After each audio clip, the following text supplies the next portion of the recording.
Esta es una emisión de crítica y periodística.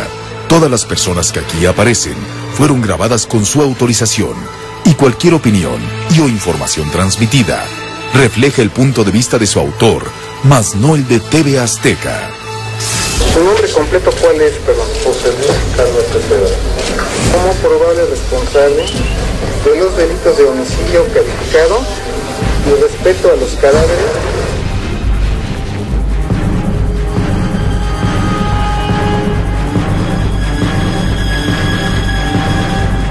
El viernes 5 de octubre de 2007, Alejandra Galeana Garavito, una empleada farmacéutica de 34 años de edad y madre de 2 hijos, desapareció misteriosamente.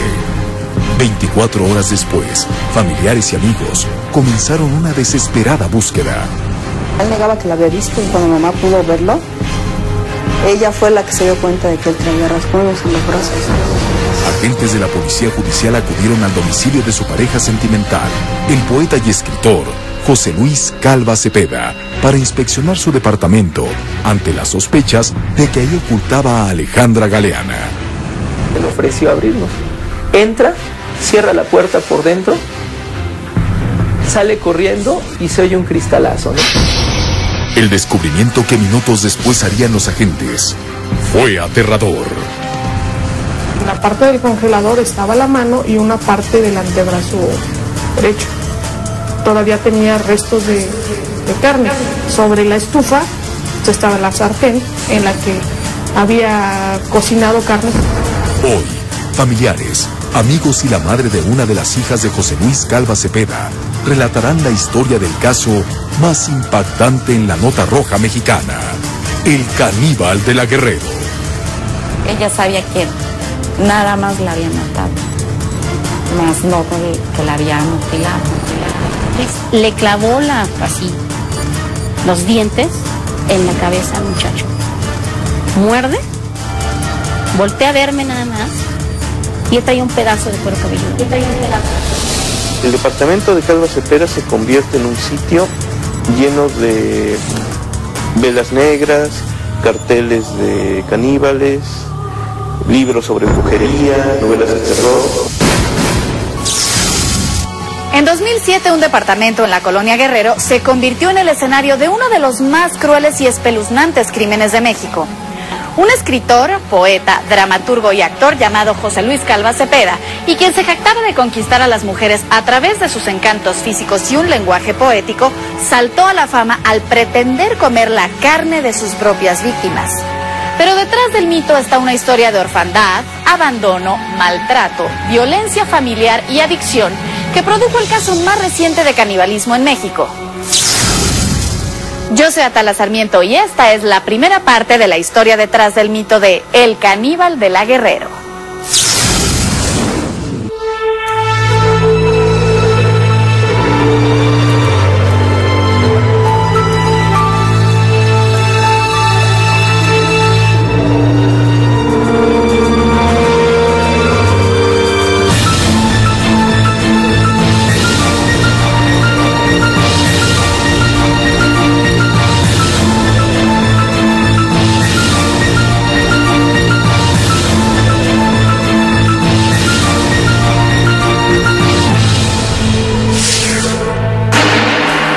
La madrugada del 8 de octubre de 2007, elementos de la Policía Judicial del Distrito Federal interceptaron a José Luis Calva Cepeda, hombre que se ufanaba de ser pintor, actor, dramaturgo, escritor y poeta. Calva Cepeda fue localizado en un parque de la colonia Guerrero, ingiriendo droga. Era el principal sospechoso de la desaparición de Alejandra Galeana Garavito, su pareja sentimental, y quien 3 días antes había salido de su domicilio rumbo a su trabajo, al que no llegó. A mí me llama mi hermana Edith y me dice que no había llegado a trabajar. Y digo, ¿cómo? Si ella se salió de aquí. Y de hecho, ese día nosotros llevamos a su niña al doctor. Y ella estaba con ese pendiente. Que yo la haya marcado y ella tuviera el celular apagado, pues ya fue extraño, porque ella no apagaba el celular para nadie, más que nada por sus hijos. De ahí nos empezó a extrañar. Custodiado por 2 agentes de la Policía Judicial, Calva Cepeda fue llevado hasta su departamento ubicado en el interior 17 de la calle de Mosqueta 198 para inspeccionarlo. Hasta entonces, Cepeda se había mantenido sereno, pero una vez dentro, emprendió la huida. Saltó por la ventana y se lanzó desde el 4º piso. Le ofreció abrirnos. Entra, cierra la puerta por dentro, sale corriendo y se oye un cristalazo, ¿no? Al caer, Calva fue accidentalmente arrollado por un taxista que le provocó un traumatismo en la cabeza. Malherido y atendido por paramédicos de la Cruz Roja, José Luis fue detenido por la policía. Pero la historia de terror estaba por comenzar. Mientras Calva era trasladado a la Cruz Roja de Polanco, la Policía Judicial ingresó a su departamento, donde descubrió lo inimaginable. En la parte del congelador estaba la mano y una parte del antebrazo derecho. Todavía tenía restos de carne, pero estaba cruda. Y la pierna derecha igual estaba en el refrigerador en bolsas en la parte de abajo. Sobre la estufa estaba la sartén en la que había cocinado carne. Restos humanos fueron hallados en el interior de un closet, también dentro de una caja de cereal, y sobre la estufa, en una sartén, estaban trozos de carne asada que aparentemente estaban siendo comidos por Calva Cepeda. Esos restos eran presuntamente los de su novia, Alejandra Galeana Garavito.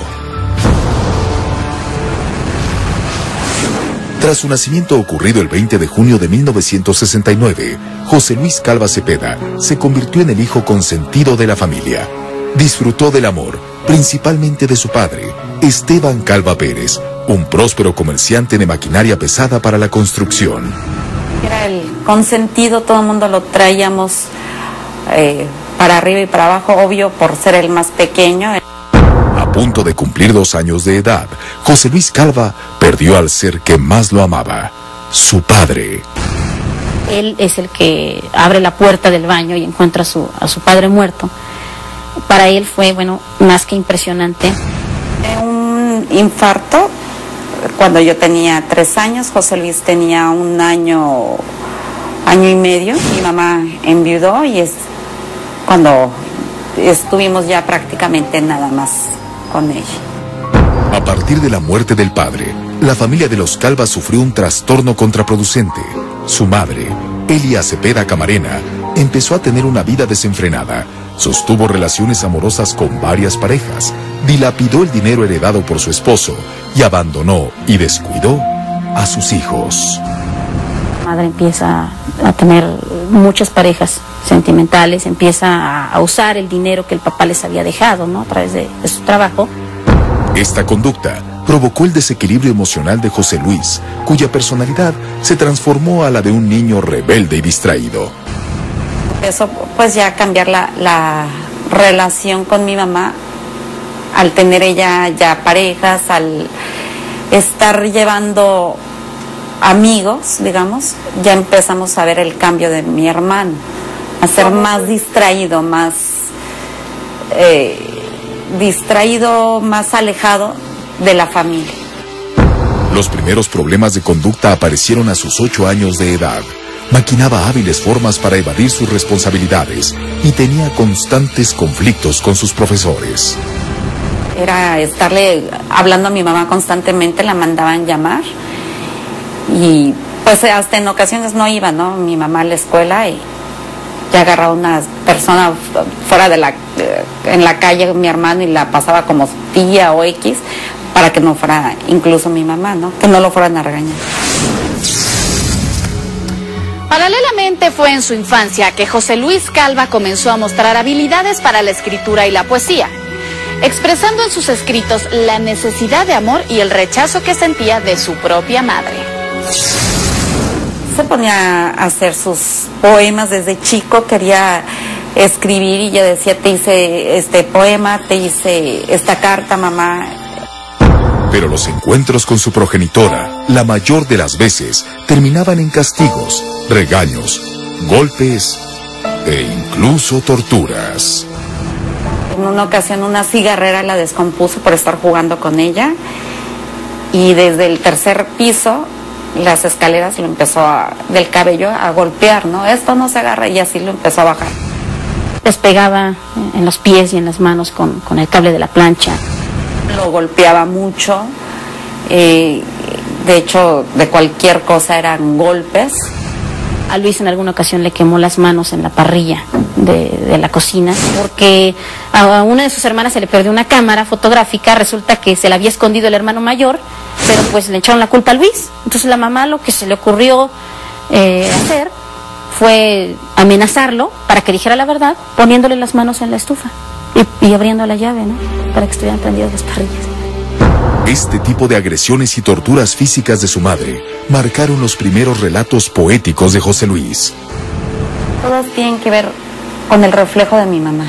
Todas vienen a reflejar en algún párrafo el dolor, lo que él sentía de niño, ¿no? Maltratos que nunca causaron culpa ni arrepentimiento a la madre, que ignoró también la violación que sufrió José Luis a manos de un vecino. No me creía por cuestión de ¿cómo crees que te van a hacer eso? No es cierto, ¿no? Y prefiero mejor ponerle más atención a mis parejas que a lo que mi hijo me está diciendo y checarlo, ¿no? Y simplemente ves el cambio en una criatura psicológicamente, emocionalmente, cómo se comporta, lo llegas a notar y pues no le importó en ese momento a mi mamá. Este episodio va a marcar profundamente a Calva Cepeda, incluso va a hacer que él defina una bisexualidad ya en el futuro, en el desarrollo de su vida. El rechazo, desinterés e indolencia de su madre provocó al futuro escritor la necesidad de llamar la atención. Que le dieran uno mucho cariño, mucha atención. Era el de que aquí estoy, ¿no? Yo también existo, yo también tengo, siento. Buscaba mucho el apapacho, el abrazo. Amor que nunca le dio su madre, quien entregó sus caricias y amores a sus amantes. Uno de ellos, el padre de Elena, media hermana de José Luis, intentó violar a Claudia Fabiola, otra de sus hermanas. Él estaba ya acostado, ya estaba dormido en su cuarto. Él compartía el cuarto con Claudia. Y a Claudia la llama de repente el padrastro. Mi hermano empieza a oír que empiezo yo a gritar y a llorar, y entra mi hermano a defenderme, a golpear a esta persona, a Manuel, y a quitármelo. Cuando me quita, mi hermano lo primero que dice, corre y vete. Agarró nada más un suéter, me lo aventó, y él golpeando, forcejeando con esta persona, obviamente mucho mayor que él. Y la mamá lo corre de su casa a los 11 años. Luis sabe vivir con los niños de la calle, en las coladeras, obviamente donde las drogas y la prostitución. Alejado de su familia, solo y sin más compañía que otros niños de la calle, José Luis se introdujo a la drogadicción, el alcoholismo y la prostitución. Me tocó ir incluso a buscarlo, ¿no? A un cuarto donde estaba completamente una persona de la calle, o sea, con costras de mugre incluso, focos reventados de la droga. Muy mal, muy mal. Su hermana Fabiola fue quien lo ayudó internándolo en un centro de rehabilitación para drogadictos. Lo llevé y lo interné, estuvo 3 meses nada más, porque lo maltrataban. Ya cuando vi que sí lo golpeaban, pues lo saqué, ¿no? Pero afuera, nuevamente recayó en las adicciones y comenzó a prostituirse hasta que, acabado físicamente, regresó a la casa de su madre. Después de que él está prostituyéndose, cuando vive en la calle, él termina regresando con su familia, con su madre, y viviendo ahí otro tiempo. Fue en ese periodo que José Luis Calva conoció a Patricia Tenorio, con quien luego de varios meses de relación e intentando estabilizar su vida emocional y sentimental, se casó y procreó a su primera hija, Viridiana.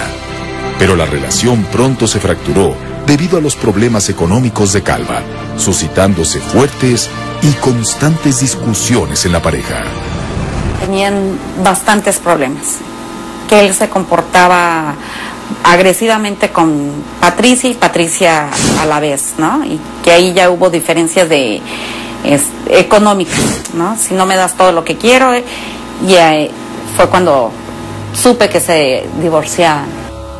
Nuevamente solo, José Luis Calva volvió a su inestabilidad laboral y económica. Obviamente me dolía, ¿no? Yo no podía soportar a mí cuando me pedía dinero, yo le decía, no, ¿qué quieres? Yo mejor te lo compro, ¿no? Ya sea una playera, quieres ir a comer, te invito a comer lo que sea, pero dinero no.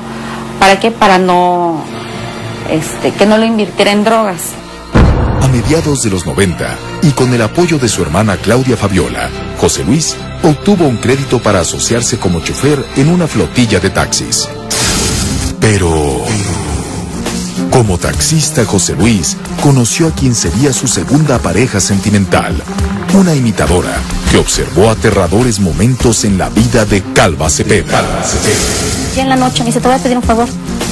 Es que hoy es luna llena, te necesito que me amarres. El hombre se azotaba contra las paredes, se azotaba en la cama. Una fuerte fijación por la muerte se apoderó de José Luis, gestando la personalidad que daría pie al caníbal. Cuando comete una violación con una criatura es porque estás enfermo. En México, el satanismo, la magia negra y la santería han sido asociadas a eventos que promueven la muerte y el sacrificio de animales e incluso de personas. Sin embargo, su culto no está prohibido, por lo que millones de personas siguen profesándolas. José Luis Calva Cepeda se estableció en una base de taxis ubicada en la zona rosa. Ahí conoció a quien sería su segunda pareja sentimental y madre de su segunda hija. Yo trabajaba de imitadora en todo lo que son bares de zona rosa. Yo salía como a las 3 de la mañana, íbamos mi hermana y yo. Entonces pues sí se nos hacía como un poco arriesgado tomar, ya sabes, un taxi de la calle. En la esquina de Florencia y Hamburgo estaba un pequeño sitio de taxi. Él me ofreció llevarme a mi casa todos los fines de semana, porque yo trabajaba viernes y sábados ahí en zona rosa. Me ofreció llevarme a mi casa todos los fines de semana para que yo no tuviera problema de transporte. Y ahí empezamos como así que a frecuentarnos, ¿no? Yo siempre los vi muy cariñosos, muy dulces, mucho apapacho. Te digo que a él le encantaba hacer faramayas. Entonces para todo, ay, es que es mi reina, y traerla de arriba abajo y sobre todo a su hija, ¿no? Que es su orgullo. Desde el primer momento, la impresión que Anel tuvo de Calva Cepeda fue la de un hombre amable, atento y culto, aunque con el paso de los días, esa imagen se trastornó. Él me dice que es casado, pero que se estaba separando de su esposa. Y era una persona que se quedaba de repente callado y de verdad lo veía así, era una nostalgia muy grande la que él tenía, ¿no? Una tristeza muy profunda. Pero una tarde, luego de que su expareja Patricia Tenorio se llevara del departamento que había compartido con José Luis durante su matrimonio sus muebles y pertenencias, Calva Cepeda se transformó en un hombre sumamente violento. Desató su ira contra todo lo que estaba a su alrededor e incluso arremetió contra Anel. Él empieza a gritarle a Patricia como si Patricia estuviera ahí, presente, empieza a romper cosas y empieza a decirle, eres una tal por cual, te vas a morir, te voy a encontrar, te juro que te voy a encontrar y te voy a matar. Cálmate, mira, todo va a estar bien. Fue un error el decirle tranquilízate, porque lo único que me gané fue que él me aventara hacia un rincón de la recámara donde estaba él rompiendo fotos y cuánto papel se encontraba y lo poquito que había quedado, ¿no? Pese a haber sido testigo de esa ira, Anel continuó con Calva, a pesar de las advertencias de su madre. Él habla con mi mamá y me dice, oye, le dice, oye, señores, que queremos formalizarlo, estoy muy a gusto con su hija me ha ayudado muchísimo. Mi mamá sí me dijo, ten mucho cuidado, hija, hay algo que no me está gustando, tiene algo raro, vete con cuidado, nada más. Y no se equivocaba, las adicciones de Calva Cepeda resurgieron. El alcohol circuló en cantidades bastante grandes. Y yo en ese momento, a mis 18 años, pues yo creía que nada más era alcohol. Pero pues finalmente, pues sí, ya después de todo lo sucedido y ya al momento de vivir ya con él, fue cuando me di cuenta de que lo combinaba con otras cosas. Él combinaba el alcohol con cocaína, pero cocaína en cantidades también bastante abundantes. Una noche, Calva pidió a Anel lo acompañara a la zona rosa en busca de una dosis de droga. Estando en la calle de Hamburgo, ocurrió el suceso que descubrió las tendencias antropófagas de José Luis. Luis había tirado de su bicicleta a un muchacho, a un soldado, un chavo del ejército. Lo había tumbado literalmente de su bicicleta y lo estaba golpeando, pero bueno, de una manera infame. Luis disfrutaba de verdad pegarle a este muchacho. Era como si él estuviera haciendo que Patricia pagara que se había llevado a su niña a través de esos golpes. El clímax de la pelea, Luis le comenzó a azotar la cabeza contra la defensa de un Volkswagen, estas defensas de metal. Cada que Luis levantaba la cabeza del muchacho, eran pellejos lo que se iba desprendiendo. Lo último que yo alcancé a ver, que fue como que lo que más incluso me llegó a sacar del estado y a salir corriendo, a decidir que yo salía corriendo, fue que Luis le clavó así los dientes en la cabeza al muchacho, muerde, voltea a verme nada más y él traía un pedazo de cuero cabelludo entre los dientes. Estos incontrolables y abruptos actos sangrientos, según Anel, se acentuaban en las noches de luna llena. Ya en la noche me dice, te voy a pedir un favor, es que hoy es luna llena, dice, necesito que me amarres. Y yo decía, pues, ¿que la amarre para qué? ¿O con qué sentido? No entendí. Entonces le pregunté, pero ¿cómo quieres que te amarren?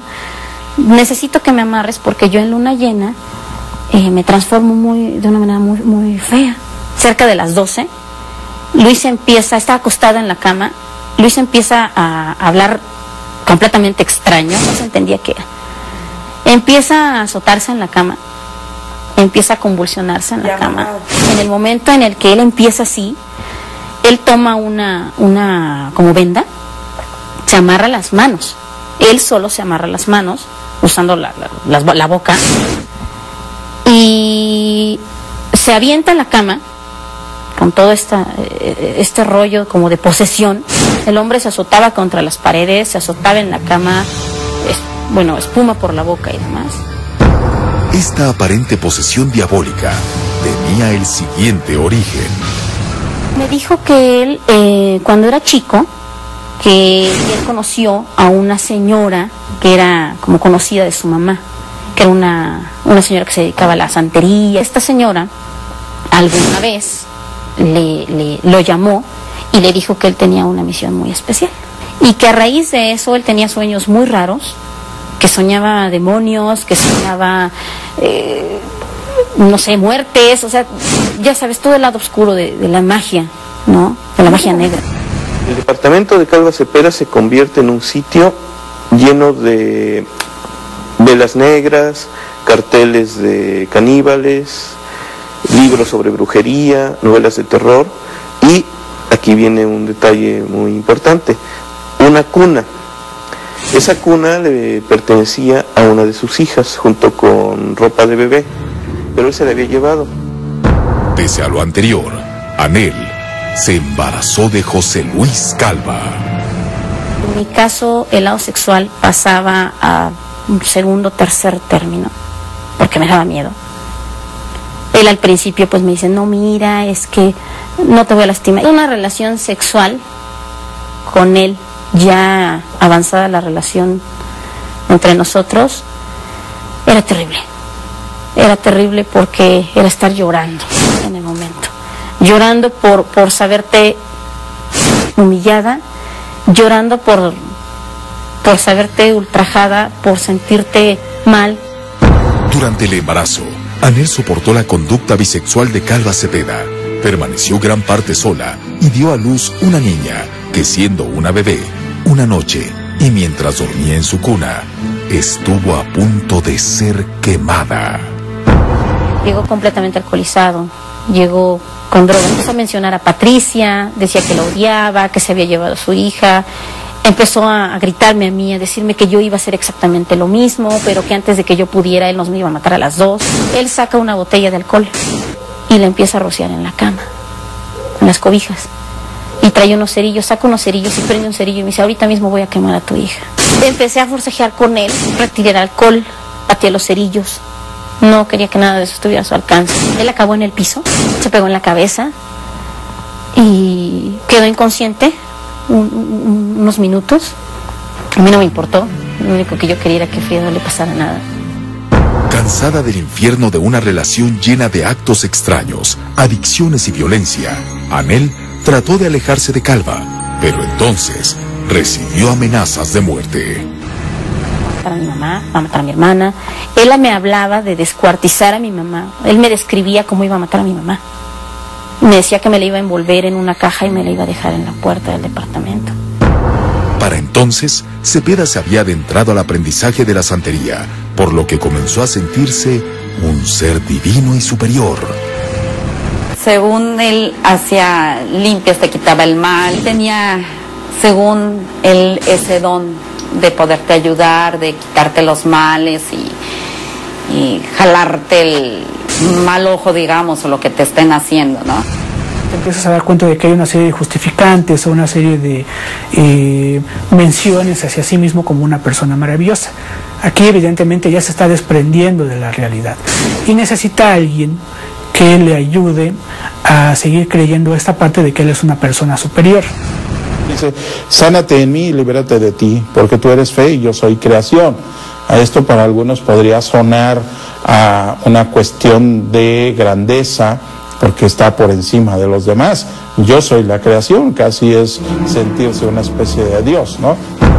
Pero en enero de 1996, Calva Cepeda, cuya hermana asegura fue violado siendo un niño, violó a una menor de 8 años de edad, hija de una mujer que trabajaba con la madre de Anel. No había nadie. Luis toca a la niña, comienza con todo esto del abuso, empieza a abusar de ella. Y pues ella con 8 años, ¿qué podía hacer? No había nadie en la casa que le ayudara. Cuando comete una violación con una criatura es porque estás enfermo. La mamá de Anel levantó la denuncia que llevó a Calva Cepeda a ser detenido y trasladado a un reclusorio. Esto permitió a Anel alejarse de la vida de José Luis Calva Cepeda. Pero, nuevamente libre, José Luis Calva buscó a otras mujeres a las que mató y mutiló. La boca abierta, la nariz hasta sangrando, hinchada de la cara, le había pegado en los dedos porque la tiró y la pateó. Aparte de los golpes, los puños le dio de patadas en el piso. Se lo tuvieron que quitar. E influenciado por Hannibal Lecter, Calva Cepeda manifiesta instintos asesinos y caníbales.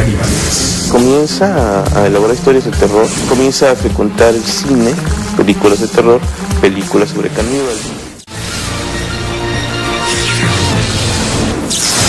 De solo ver a qué grado llegó el caníbal con sus víctimas, a muchos se les revuelve el estómago. Para esos casos, tomen Gaviscon, que reduce los molestos síntomas del reflujo en 3 minutos.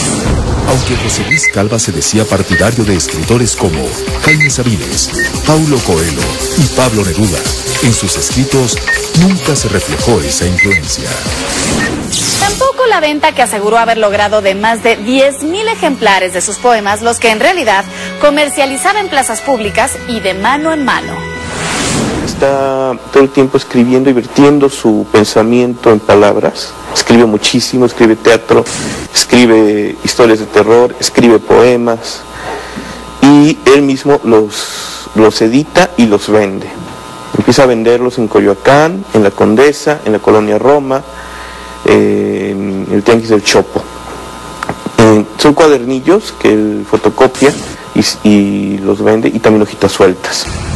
Menciona que su poemario tiene un tiraje de 10,000 ejemplares. Yo quisiera saber qué poeta tiene un tiraje de 10,000 ejemplares, sobre todo un poeta desconocido, ¿no? Su obra tenía una constante y marcada influencia descriptiva sobre actos de laceración, sadismo y canibalismo. Comienza a elaborar historias de terror, sobre todo a raíz de que lee novelas del género. Cuando es detenido, en su casa encuentran muchos libros, Psicosis de Robert Bloch, la novela en la que se basó la película de Hitchcock. También comienza a frecuentar el cine, películas de terror, películas sobre caníbales. Era un admirador del personaje Hannibal Lecter, incluso tenía un póster en su casa y la portada de uno de sus libros, que se titula Instintos Caníbales, lleva también una imagen de Anthony Hopkins caracterizando a este personaje con la máscara de hockey puesta. En 2003, José Luis conoció a Juan Carlos Monroy Pérez, un homosexual de 29 años de edad, con quien se involucró sentimentalmente. Fue justamente Monroy quien le presentó a Verónica Consuelo Hernández Casarrubia, empleada de una tienda farmacéutica, de quien José Luis se hizo amigo.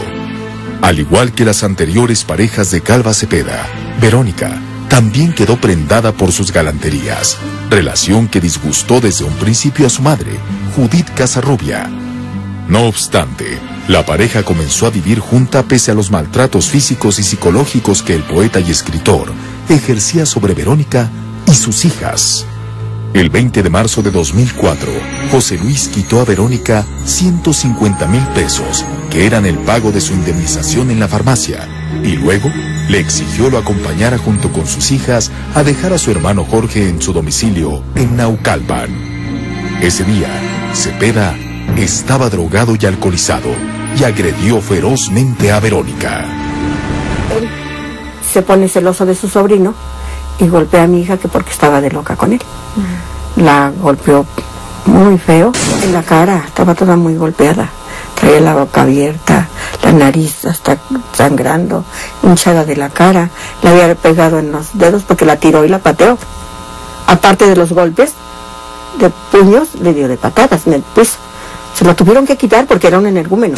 Me llaman a mí antes de las 12 de la noche, la sobrina de José Luis, de nombre Diana Calva. Me dice que por favor fuera yo por mi hija, que porque su tío la había golpeado. Y que hiciera yo lo posible porque mi hija se retirara de él porque era una mala persona. Los hermanos de Verónica acudieron al llamado. Me comentan mis hijos que el hermano de José Luis, Jorge, llevaba como algo así escondido, como una pistola, y el sobrino también llevaban algo como para agredirlos. Mis hijos no iban en plan de guerra, lo único que queríamos es que recuperara a la hija. Él estuvo hablando el 21 en la mañana con ella, que le iba a regresar el dinero. No obstante las agresiones de que había sido víctima, Verónica y sus dos hijas regresaron al lado de Calva Cepeda. Yo le llamaba por teléfono que por favor se viniera, que trajera a los niños. Yo les decía a ellas, ¿cómo están? Bien, abuelita, bien. Pero no decía nada. ¿Por qué? Porque la mamá les dijo, no le digan nada a mi mamá. No, mamá, estoy bien. No, mamá, estoy bien. Por favor, obedece. Él amenazaba, gritaba y se ponía pesado. Y para que mi hija no tuviera problemas, entonces ellos accedían. Mi hija salía a comprar alguna cosa, las niñas se quedaban ahí. Eso era lo que, para que no se fuera ella. Pero las agresiones físicas para Verónica comenzaron a ser tan drásticas que finalmente decidió escapar. Cuando ella vio el peligro y él le dijo, si tú te vas, mata a tus hijas, mata a tu hijo, a tu abuelo y después me sigo con tu mamá y con tus hermanos. ¿Sí? Así que ya lo sabes. Entonces ella sí le dio miedo. Durante un descuido, Verónica pudo llamar de un teléfono público a Cuthberto, un amigo de la familia Casarrubia, a quien explicó su grave situación. Le dije a ella, escápate, salte, tráete a las niñas, deja todo, pero vente, trae a las niñas. Verónica logró escapar, pero Calva Cepeda comenzó a acecharla. Él rondaba allí la casa porque él les habló por teléfono, según todo esto me comenta Cuthberto, que en una de esas de que las niñas estaban jugando con el celular, lo dejaron encendido. Y llama a y el que contesta es Cuthberto, amenazando que se iban a acordar de él, en fin, amenazas y amenazas. Verónica y sus hijas permanecieron protegidas en la casa de Cuthberto, pero el 24 de marzo, Casarrubia salió a la calle. Salió que a comprar medicamento porque las niñas estaban malas, tenían gripa. Sale como a las 4 de la tarde, jamás en la vida volvimos a verla. 5 días después, el cuerpo de Verónica fue hallado, desmembrado y mutilado junto a la barda del Panteón Civil de San Agustín, en Chimalhuacán, Estado de México.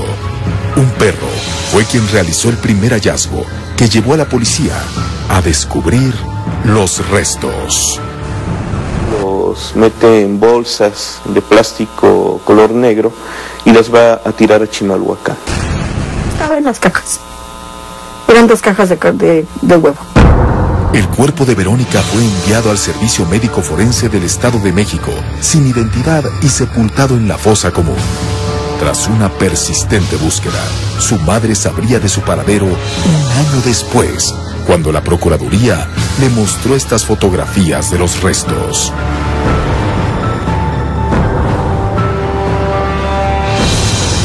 A ella le cortó los senos, le abrió el vientre, le sacó los pulmones, le cortó los glúteos, pero todo estaba dentro de la bolsa.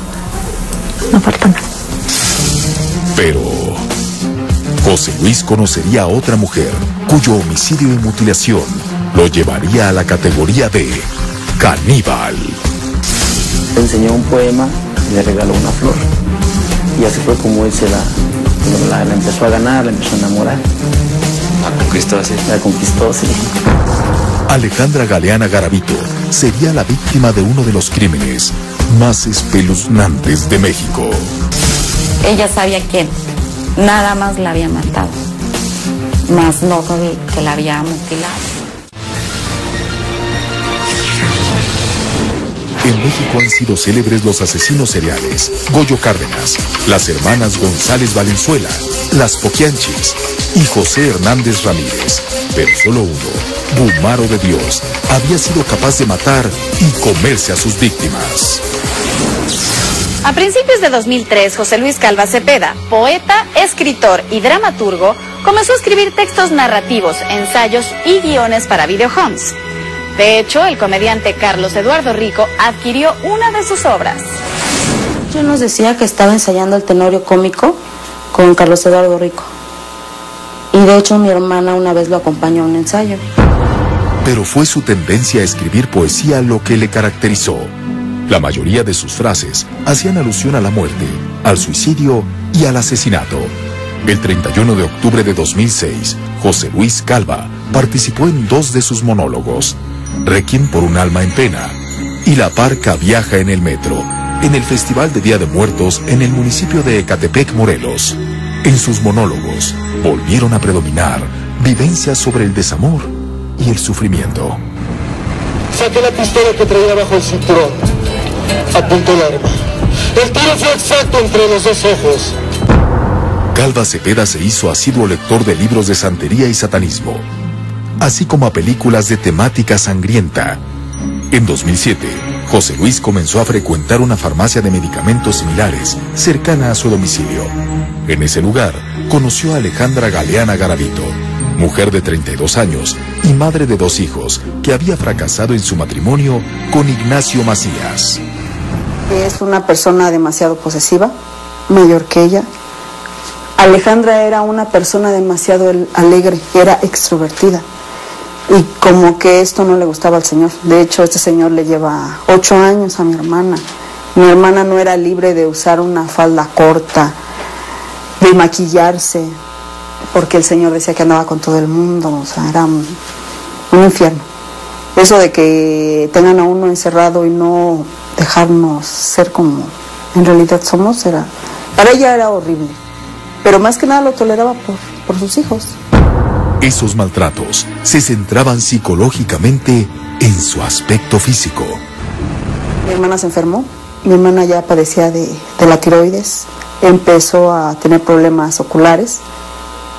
No había tratamiento por parte de la familia de este señor.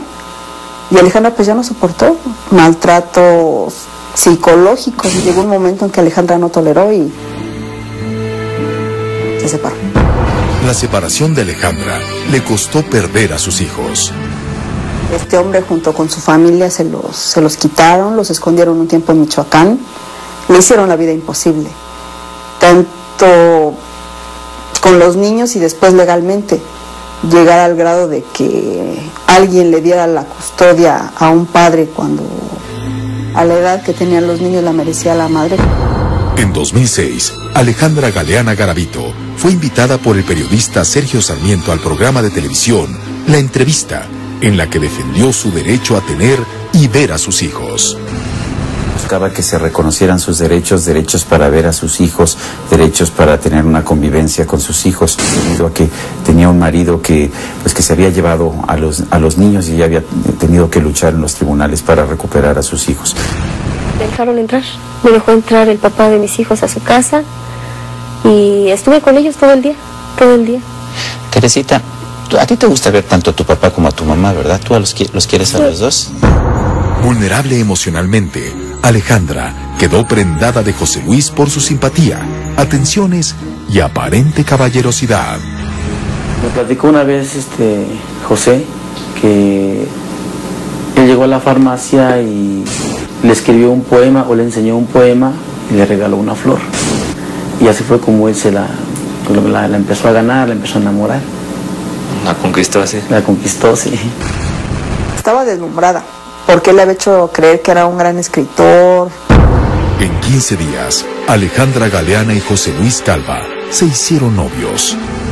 Cada que la veía, le llevaba a veces algún escrito, era una hojita, pero un poema pequeño y a veces una rosa. Estaba pues muy enamorada de él, obviamente. Era todo un caballero. Normalmente uno piensa que un delincuente o un asesino tiene unas ciertas características como pudieran ser, no sé, moreno, feo y mal encarado. Pero la verdad es que a lo largo de la carrera que he llevado y de las situaciones que he visto, tú puedes notar que no son requisitos. Obviamente era una persona bastante inteligente, era una persona preparada. Nos hablaba mucho de él, de un amigo que era escritor, que tenía muchas obras, que le iba muy bien. Mientras Calva Cepeda lograba sus propósitos sentimentales atrayendo la atención y cariño de Alejandra, simultáneamente convenció al propietario de un café internet llamado Deja Vu, situado a 2 locales de la farmacia en la que trabajaba Garavito. La obra se llamaba Requiem para un alma en pena. Cuando la leí, pues se me hizo así como muy tétrica. Estábamos ensayando la obra, me di cuenta que llegaba Alejandra al lugar y este muchacho José, pues en cuanto llegaba, luego paraba la obra. Pero Alejandra, al paso de los meses, descubrió otra personalidad. En julio de 2007, José Luis comenzó a someterla a sus caprichos y a exigirle dinero para mantenerse. Muchas cosas, no tenía un peso en la bolsa. Me imagino que él le decía que le había ido mal, yo creo, en su libro o algo, y le pedía prestado, y mi hermana pues ingenuamente iba y le daba. En septiembre de 2007, Alejandra Galeana Garavito decidió terminar con la relación, cansada del maltrato. Ella se había dado cuenta por sí sola que como que era muy extraño, cosas que no le habían gustado. El 5 de octubre, Alejandra Galeana Garavito salió, como lo hacía todos los días, rumbo a su trabajo en la farmacia de la colonia Guerrero. Nunca llegó. Familiares y amigos comenzaron la búsqueda de Alejandra Galeana Garavito, pero fue a través de la intuición de su madre que se descubrió el más aterrador caso de canibalismo en México, cuyos detalles conoceremos en la segunda parte de La historia detrás del mito de El caníbal de la Guerrero. Pienso en la mutilación, en el desmembramiento de 2 extremidades. Ahí está tu hermana, ¿cómo la sacamos, no? Y me dice él, es que tu hermana está muerta. Ella sabía que nada más la había matado, más no que la había mutilado. En la parte del congelador estaba la mano y una parte del antebrazo derecho. Y la pierna derecha igual. Estaba en el refrigerador sobre la estufa. Estaba la sartén en la que había cocinado carne. Me manifestó que nunca probó la carne y se ahorcó. Fue ahorcado no con su cinturón, en realidad a él no me. Yo soy Atala Sarmiento. Hasta la próxima.